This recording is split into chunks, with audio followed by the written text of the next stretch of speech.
ანკა ფიქრი მტკვის პირას. როგორ ახლა? კარგად. ხო დაგირღვია იდილია.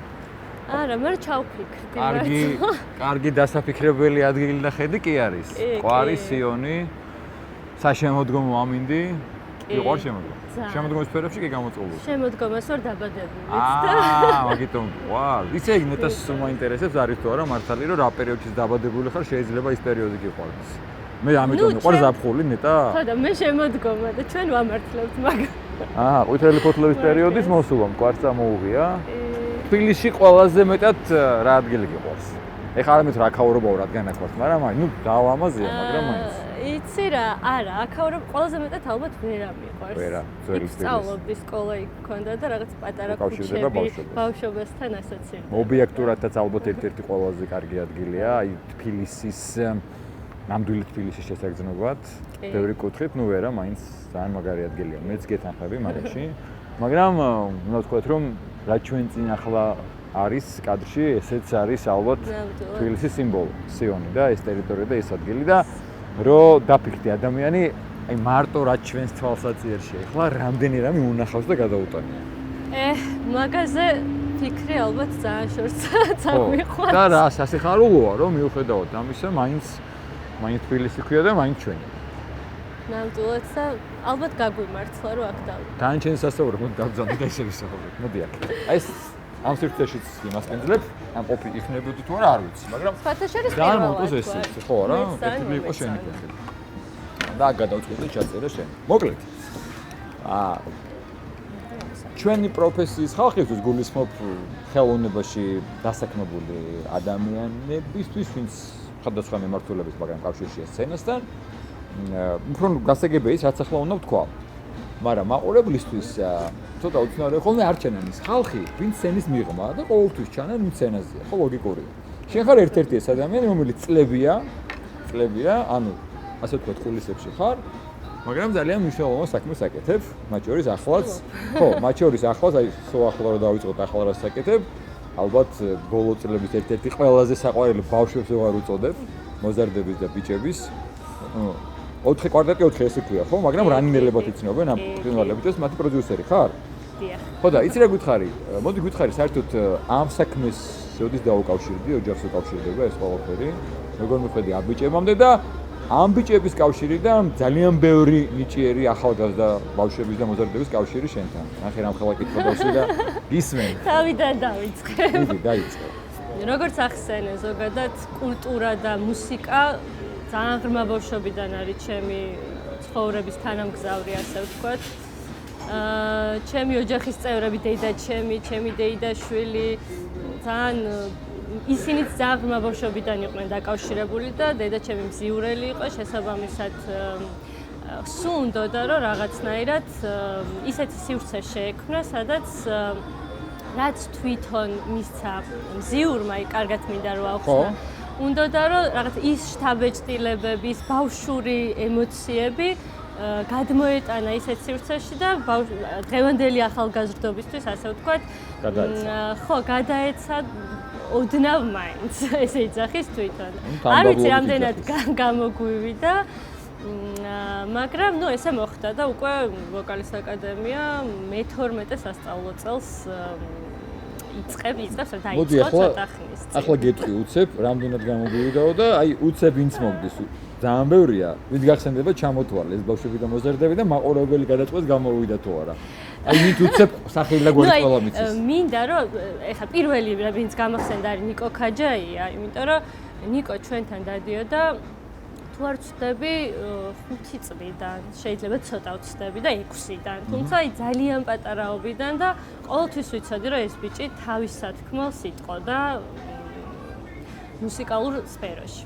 ასეც მოხდა, მე ვფიქრობ, ჯერ იყო პირველი ნაბიჯი ნიკოსი იყო დათუნა ალადაშვილის საახალწლოს შოუში, სადაც ვფიქრობ შეაყვარა ასე თუ ისე მაყურებელს თავი და შემდეგ უკვე იყო რანინა, არაჩვეულებრივი მართლა, აი არ ვიცი. ერთ-ერთი გამარჯვებული პროექტი ზოგადად ქართულ ტელევიზიის ისტორიაში. მე ვიტყოდი რომ სულ რაც ქართულ ტელევიზიაში ერთ-ერთი გამარჯვებული.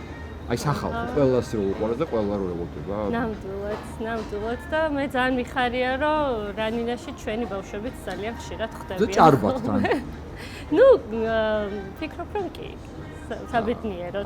სანამ მივალ ჩვენ იმ წინვალე ბიჭებზე რომელსაც ახლა უშუალოდ ჩვენ გამოგანელოთ ხო? აი მართლაც აი მუსიკალურად ისე ასე თავისი ინდივიდუალური იუმორი და ყველაფრით და სანამ ამაზე გადავალთ რაც ამ წლებს აკეთებ. ჩვენ ახსენე ოჯახიდან მოდის ეს ამბავი. კი. თან მუსიკა ისეთი რამე ხო იცი სახში რომც არ ყავდეს მომღერალი მუსიკოსი მაინც გვემღერება და გვიყვარს ქართველებს რაღაცა სისხლშია გენეტიკაშია ხო რაღაცა მე მგონი იდენტობის განსაზღვრელია და როგორც თემურ კელხეშვილი ამბობდა პასპორტში უნდა ჩაიწეროს რომ მესამე ხმა მეორე ხმა ძალიან უცნაურია რომ შენ თვითონ პროფესიულად არ მოინდომე დაკავშირება მუსიკასთან რატო ვერ დავიჯერებ რომ ბავშვობაში არ ღიღინებდი რაღაცა დედას არ უსმენდი და რატო არ მოგინდა პროფესიულად დაკავშირება საქმით მაინც დავაკავშირდი ესე გამოვიდა იცი რა სახში ყოველთვის იყო ხოლმე როგორც ვახსენე ჩემი დედაშვილიც ბუკა კარტოზიას თავისი გემახსოვრება 2000-იანი წლები 90-იანი 2000-იანი წლების პერიოდში ყავდა თავისი ანსამბლი რომელსაც საქართველოს ჯაზ სექსტეტი ერქვა და რომლის რეპეტიციებიც ძირითადად ჩვენ სახში ტარდებოდა ხოლმე და მე აი მართლა ძალიან პატარა ვიყავი და ეს რეპეტიციები სულ მიყვარდა, აი ძალიან უცნაური არის, მაგრამ აი 3-4 წლის ბავშვი ვჯდებოდი და შემეძლო საათობით მომესმინა ამ რაღაცა გაურკვეველი ხმებისთვის. და რაღაცა ესე გავიზარდე. მე მართალი გითხრათ, რაღაც პერიოდი მინდოდა ძალიან, რომ მეც მემღერა, იმიტომ რომ ძალიან ცუდად არ მღეროდი ბავშვობაში. დარწმუნებული ვარ, რომ კარგად მღეროდი. იცი რა, დედაჩემს ჰქონდა ესეთი თეორია, რაშიც მაშინ არ ვეთანხმებოდი, მაგრამ ეხლა უკვე ვეთანხმები, რომ მე თვითონ და გადამეწყვიტა საბოლოოდ რა მომინდებოდა, თუმცა მომღერლობა არასდროს არ იგვიანო, ესე მეუბნებოდა და მოკლედ თვითონ ვეთანხმები, კი. ვეთანხმები იმაშიც, რომ არ უნდოდა რომ მისი ხელით გამختارიყავი რაღაცა, მე უნდოდა რომ ყველაფერს ჩემით მიმეღწია, მოკლედ რა ვთქვა და ძალიან მადლობელი ვარ დღესდღეობით უკვე ამისთვის. მაგრამ დედის რჩევას თუ დედისას რომ არავის არ არიგვიან მომღერალი გამختارიყავი, ახლა რა ეტაპი ისე მაგ ეტაპზე რომ კიდე შეიძლება თუ მაინც უკვე იმ საქმეში არა, ვფიქრობ რომ ყველამ თავის საქმე უნდა ვაკეთოთ, ჩვენი საქმე უნდა ვაკეთოთ და მე მგონია რომ ამ საქმეს უკეთ ვაკეთებ და ჩემზე უკეთესი მომღერლები არსებობენ მრავლად და შესაბამისად მე შეიძლება რაღაცა ერთი ბავშვობის ოცნება ავიხდინოთ. შენ საქმეს აკეთებ ნამდვილად გადასარევად და მე ახლა ვთქვი რომ ამ ბიჭების პროდიუსერი ხარ, თუმცა ეს საქმე არ არის შენთვის ახალი, იმიტომ რომ მანამდეც მაჩვენე ჩემ პროფესიასთან ვიყავი დაკავშირებული თეატრთან, ხო?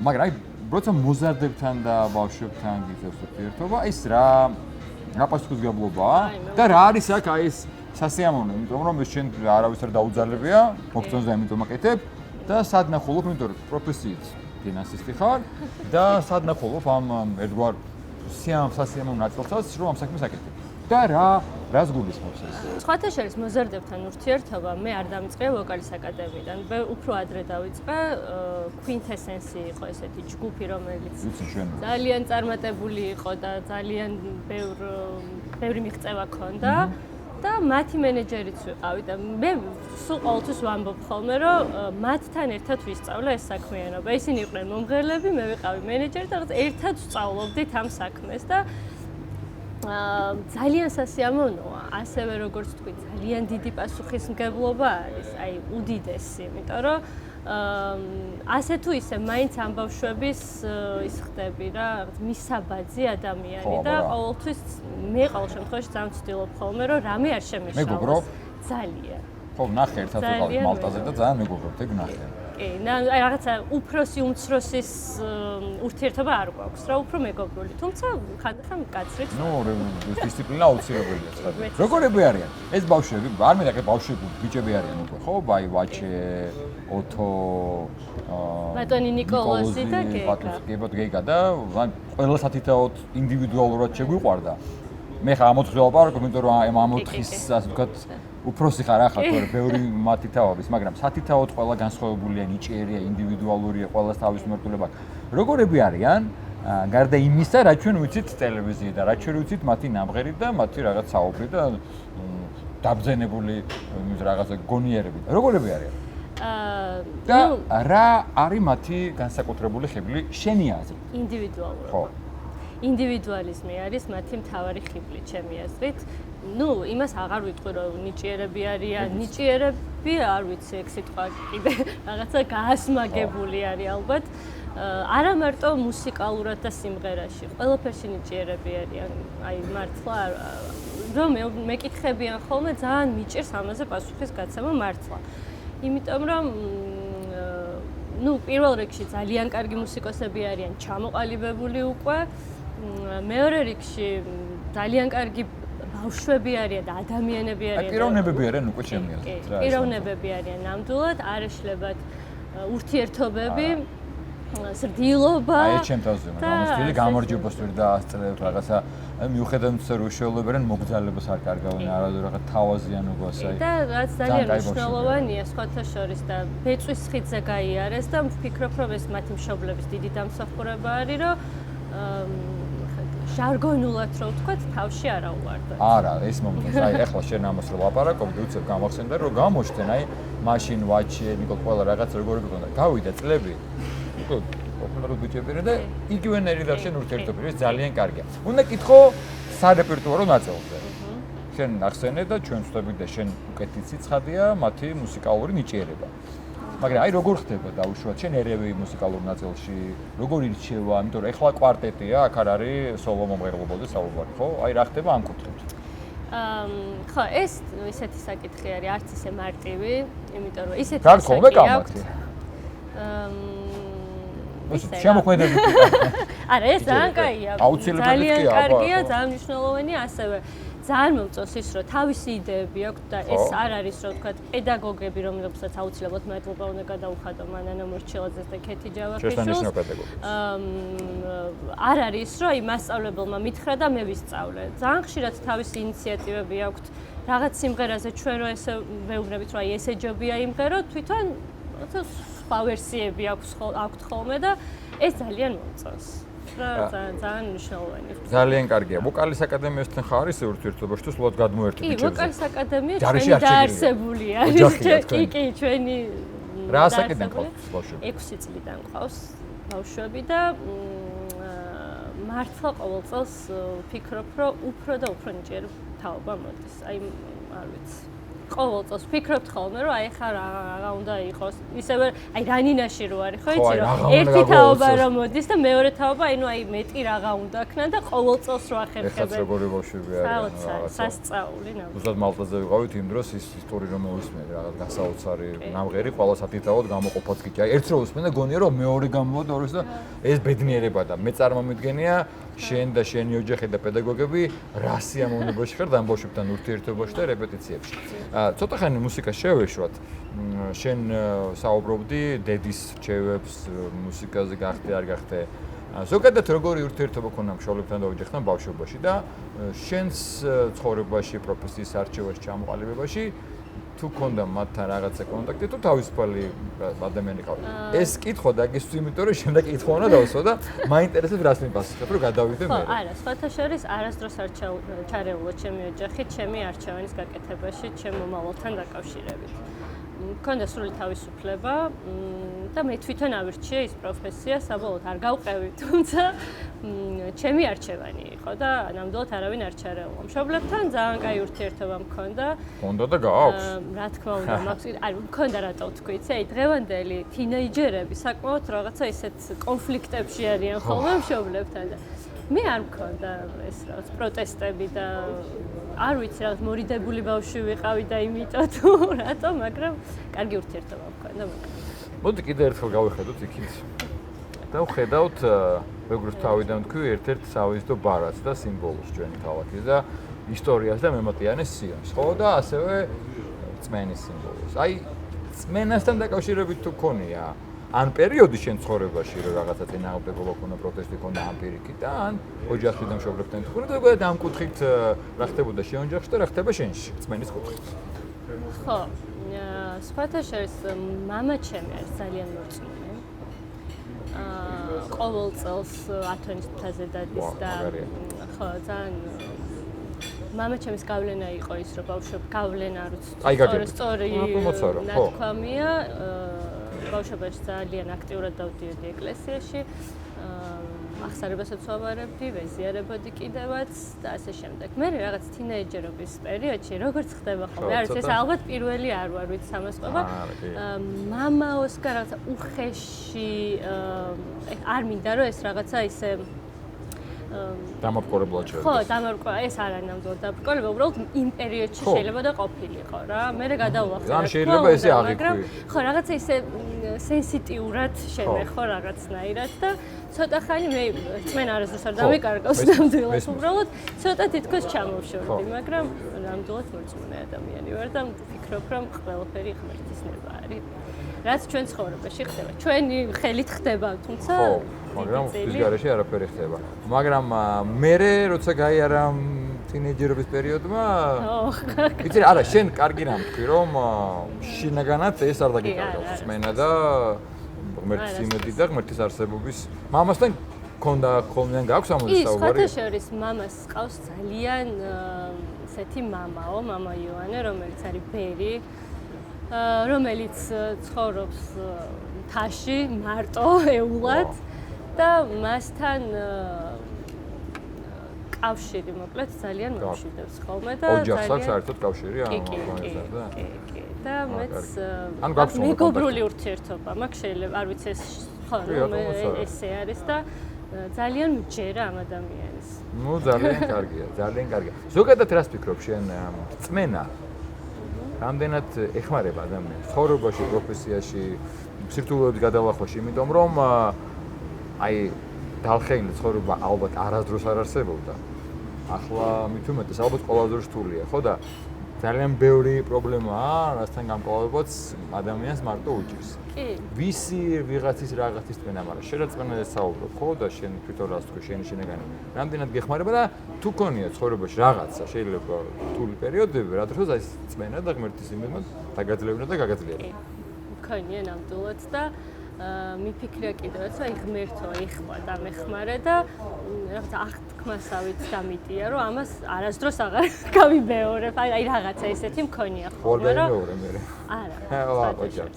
თუ ეგეთებიც ყოფილა შეპირები ვარ და მაინც მე რა. ხო, კი, ეგ ადამიანური ამბავია ალბათ, თუმცა ნუ მე ვფიქრობ, რომ ადამიანის არჩევანი არის წმენა. ცხადია. შესაბამისად ყველა ადამიანის მესმის, ასე ვთქვათ, მორწმუნესი თუ არამორწმუნესი, ყველას თავისი გზა აქვს, თუმცა მაინც ბოლოს მგონია, რომ არც ერთ ფილოსოფოსი არ იყო მორწმუნე რეალურად და მათი ბოლოს სიტყვა ყოველთვის იყო აღიარება იმისა, რომ ღმერთო დამეხმარე. ასე რომ მგონია, რომ რაღაც დროს ალბათ ყველა ადამიანი მიდის მაინც მაგ წმენამდე, რომ ხო, რომ შეიძლება უჭირდეთ იმის თქმა, რომ ღმერთი არსებობს, მაგრამ მაინც ყველა ხდება, რომ რაღაც სხვა ძალა არსებობს, რაც ამოძრავებს სამყაროს. ჩემთვის ბევრი რაღაცის წინაღობაც შეიძლება იყოს ადამიანის პიროვნების განსაზღვრელი ფაქტორიც და აი ბევრი რაღაც არის ჩემთვის რა. რა კარგია. ეს რაც უნდა კითხო, ეხლა ახლა ვიღებ ბიჭებისგან უფლებას და ბოდიშ ვიხდი, მაგრამ მათი რწმენასთან დამოკიდებულება როგორია? ოღონდ ცხადია ეს არ განსაზღვრავს თქვენს ურთიერთობას. მართალი კითხვა, არ ვიცი. ეს კარგია, როგორც მახსოვს, როგორც ხო, ამას იმიტომ რომ ამ ხო რაღაც მომენტში არ ერევი და მათი პირადია. არა, ესეც მაინტერესებს. თუმცა მორწმუნეები არიან, მე როგორც ვიცი, მე როგორც მახსოვს, თუმცა არ მინდა რომ რაღაც შემეშალოს. მათი უფლება, ისეთი კაი ბიჭები არიან, რა ვიცი. აბერც წარმომიდგენთ სხვანაირად, იმიტომ რომ მათი ზნეობის, მათი სიკეთის და კარგი რამაღნისთან მე ვფიქრობ, რომ მათი მშობლების და ოჯახის დამსახურებით, იმიტომ რომ ბავშვი მოზარდ ხო სარკეა ოჯახის და საოცარი ბავშვები არიან. ისე მუსიკას დაუბრუნდეთ და მათ შორის აკადემიას. ყველა მშობელს არ ვიცი რა ხდება სხვაგან, მაგრამ საქართველოში უმრავლესობას მაინც უნდა რომ შვილი მღეროდეს, უკრავდეს, ხო? ნუ კი. ყველაფერი ცუდი არ არის ამაში. მაგრამ აი შენი გამოცდილებით, ოჯახიდან გამოცდილებით, ახლა საქმესთან დაკავშირებით, რას ურჩევ მშობლებს? რა შემთხვევაში შეიძლება პროფესიულად დაუკავშირონ ბავშვი, რა ასაკიდან შეიძლება დაუკავშირონ? და აი ასევე გემოვნების საკითხი, იმიტომ რომ ხანდახან უყურებ ხოლმე ბავშვებს და კარგი ბავშვია, მაგრამ რაღაცა ისეთ სიმღერებს ამღერებენ, რომ აი აფუჭებენ ბავშვს. ხო, ეს ძალიან კი, გეთანხმებით და ძალიან რთული თემა არის სხვათა შორის, იქიდან გამომდინარე, რომ მაშინ უნდა იწერებოდეს ძალიან ბევრი საბავშვო სიმღერა, ასე შემდეგ. თუმცა მე მაინც მგონია, რომ სხვათა შორის ჩემ მეგობრებთან მაქვს ხოლმე ეს ძალიან რაღაც სასაცილო დიალოგი, რომ ძალიან ხშირად მშობლებს აქვთ ხოლმე როგორი მომენტი, იცი, თვითონ რაც უნდათ ბავშვობაში, რაღაც ქვეცნობიერად უნდათ რომ თავისუფლ შვილებმა გააკეთონ ის რაც თვითონ ვერ აისურვეს. ეს ბევრ რაღაცაში ხდება, არა მარტო სიმღერაში. ნუ ჩემი გამოცდილებიდან ვლაპარაკობ მე და ძალიან სულ ვეუბნები ხოლმე რომ არ უნდა ბავშვს სიმღერა და პირველი ეგ არის ხოლმე ჩვენთან რომ მოდიან ბავშვები ჯერთი თვითონვე იძახიან, მე არ მინდა და დედამ მითხრა და დედამ თხოვა. ნუ ამ დროს უკვე ისიც არის მეორე მხრივ, რომ ბავშვმა არ იცის რა უნდა მაგასაკში. ეგეც არის და ძალიან ხშირად ყოფილა სხვათა შორის ეგეთი შემთხვევები, რომ არ უნდა და ბავშვს და მე ძალიან ისეთი კარგი მომღერალი დამდგარა. თუმცა მე მაინც მგონია, რომ არ უნდა დააძალო სიმღერა, ცეკვა, რაღაცა ის მათემატიკა ხო არ არის, მათემატიკა შეიძლება დააძალო და უნდა დააძალო. გამოდგება აუცილებლად. და უცხოენი. თუმცა მუსიკა სხვათა შორის ჩვენ მუსიკოსები ხშირად ვადარებთ ხოლმე მათემატიკას. მართლა? რატო? აი ნოტები რო აიღო და ტვინი ისე მუშაობს სიმღერის დროს გაუცნობიერებლად, მაგრამ აი ნოტებივით არის, მუსიკა არის რაღაცა მათემატიკასავით რა. ანუ პრაქტიკით და ხმებში სიმღერა რაღაცა ძალიან ანუ მათემატიკური ეს არ ვარ მე ერთადერთი ვის წამას იცახის. მათემატიკური ტვინის მქონე მუსიკოსი უფრო კარგად კლავიატურს. ზოგადად ხო ინტელექტუალი ადამიანი ყველაფერში მუსიკაში ძალიან საჭიროა. ესეთი შემთხვევა გქონიათ რომ აი მოვიდა შეიძლება ბავშვი ადიდად აღწინავდა და მე უცებ აღმოაჩნდა რომ თურმე ძალიან იჭერი ყოფილა და ძალიან წარმატებული გახდა. ამ პირიქით თავიდან რაღაცა კარგად ჩანდა და მე ვერ განვითარდა. კი, ორივე შემთხვევა ყოფილა, თუმცა აი რასაც ქვია ტალანტი ბავშვი თავიდანვე აი კოჭებში ეტყობა ხო. მაგრამ დასწავლადია. დასწავლადია. მაგრამ მარტო ტალანტიდან იჭკმა რა იმისთვის რომ შედგეს შრომის მოყვარეობა როგორც ყველა სხვა სფეროში აქაც არის გადამწყვეტ როლს ასრულებს. ეს შემიძლია დაბეჭდებით თქვა. და გამოცდილებითაც იგი. გამოცდილებითაც კი. შრომის გარეშე არაფერი არ ვერაფერს ვერ მიაღწევ. შეიძლება რაღაც დროს გაგიმართლოს, თუმცა შრომის მოყვარე ადამიანი მაინც რაღაც დროს გაჭობებს. მაგრამ შრომის მოყვარეობა და ნიჭიერება ერთად თუ მაშინ ხო და აი რა უცნაურია რომ რო უკვირდებით ცოტა იშვიათობა ერთად ეგ ყველაფერი. ან არის ძალიან შრომის მოყვარე და პროფესიონალი და ნაკლებად, ან ძალიან ნიჭიერი და ამ ნიჭის ფონზე galagებული და ცოტა ზარმაცი. კი. ჩვენ წავს ეგეთი მოსწავლეები. ყავთ ეგეთი მოსწავლეები, ხო? კაი, ბოლოსკენ კითხავ, აღარ მოგაცდენ, გაგათავისუფლებ, გაგფიქრისით. ისევ ბიჭებზე გადავალ. კვარტეტად რადგან ჩამოყალიბდა და უკვე კვარტეტად გვევლინებიან, თუ გაქვთ ისეთი საინტერესო გეგმები, აი დავუშვათ მათი კონცერტი, რაღაც საგასტროლო მოგზაურობები, იმიტომ რომ ცალ-ცალკე ყველას უყვარდა ერთად 4-ევეს დანახვა, რაღაცა მე და ჩაწერამდე საუბრობთ, ხო, რომ როგორც გამოჩნდებიან, აი ყველას უხარია უყვარს რაღაცა დაიმკვიდრეს უკვე ადგილი რა. ხო, კი, ნამდვილად. მე ვფიქრობ, რომ ეს მათი ნიჭიერებასთან ერთად როგორც უკვე აღნიშნე, რაღაცა ინდივიდუალიზმის ბრალიც არის ეს ყველაფერი. ცხადია. კვარტეტს სხვათა შორის ძალიან ბევრი გეგმა აქვს 2026 წლისთვის. კი, ხო, აი უნდა მეთქვა ხა რომ ვითომ ძალიან შორი არის იქამდე, მაგრამ ბოლომდე ვერ გაგიმხელთ ყველაფერს, მაგრამ 2026 წლის გაზაფხულზე ძალიან დიდ სიურპრიზს უნდა ელოდოს ჩვენი მაყურებელი. კარგი, ერთი რაც ვიცით, მე თვითონ მოვისმინე და რამის თენაზე გამოვაცხადე მალტაში, ამერიკაში ხარ დაპატიჟებული და როდის იქნება არ ვიცით, მაგრამ ვიცი რომ იქნება. გასტროლი ამერიკაშიც იგეგმება, ასევე ფესტივალზე გვინდა მონაწილეობა მიღება ევროპაში და საქართველოშიც გეგმავთ გრანდიოზულ პროექტს. ძალიან მიხარია, ძალიან მახარებს. იმედია ყველაფერი გამოგვივა. იმედია ნიჭიერი ხალხის გაერთიანებას ყოველთვის მოყვა ხოლმე შედეგი. მადლობას გიხდით საუბრისთვის და აი მადლობა მოწვევს. უცებ კითხავ ერთს და აი არ დაფიქრდე ისინი პასუხი. პირველი რაც მოგივა თავში. ერთი ადამიანი ვისაც გინდა რომ მადლობა გადაუხოდო შენი ცხოვრების მანძილზე ვინ არის პირველი ესეთი. ვინც გახსენდება და მადლობას გადაუხდები. აუ ძალიან ბევრი ადამიანია, მაგრამ აი ორი პროფესიული კუთხით იძახი. გინდა პროფესიული გინდა ისე გინდა აი ვინც აი რაღაც ვთქვი რომ მადლიერი ხარ მის მიმართ. ხო, აი ეხა პირველი ვინც მახსენდება, პირველ რიგში მშობლები, ჩემი პიროვნების პიროვნული ხო ჩამოყალიბებისთვის და პროფესიული ჩამოყალიბებისთვის ბუკას. ბუკა რომელიც მისგან მაქვს ნასწავლი ყველაფერი და შვილი და შესანიშნავი მუსიკოსი. მადლობა. და წარმატებებს გისურვებ და მადლობა რომ გვესაუბრე და წარმატება თქვენ საქმეს, იმიტომ რომ თქვენ ოჯახი მთლიანად შეიძლება ასე ითქვას, ძალიან კეთილ საქმეს აკეთებთ. რითაც დავიწყე, იმით დავასრულებ, რომ შეიძლება ვინც პროფესიულად არ გიცნობ და არ თქვენ, არ ჩანს თქვენი საქმე, ხედავენ უკვე შედეგს, მაგრამ რომ არა ის ხალხი, ვინც ამ შედეგამდე მიყავთ ეს ბავშვები, ვერ იქნებოდა და თქვენ ამ საქმეს დიდ როლს ასრულებთ და მადლობა ყველა სახელით. წარმატებებს გისურვებ. შენ და თქვენს ბავშვებს უკალის აკადემიაში გიყავთ. დიდი მადლობა. წარმატებებს. გაილია ჩვენი სასაუბრო. მადლობა ძალიან.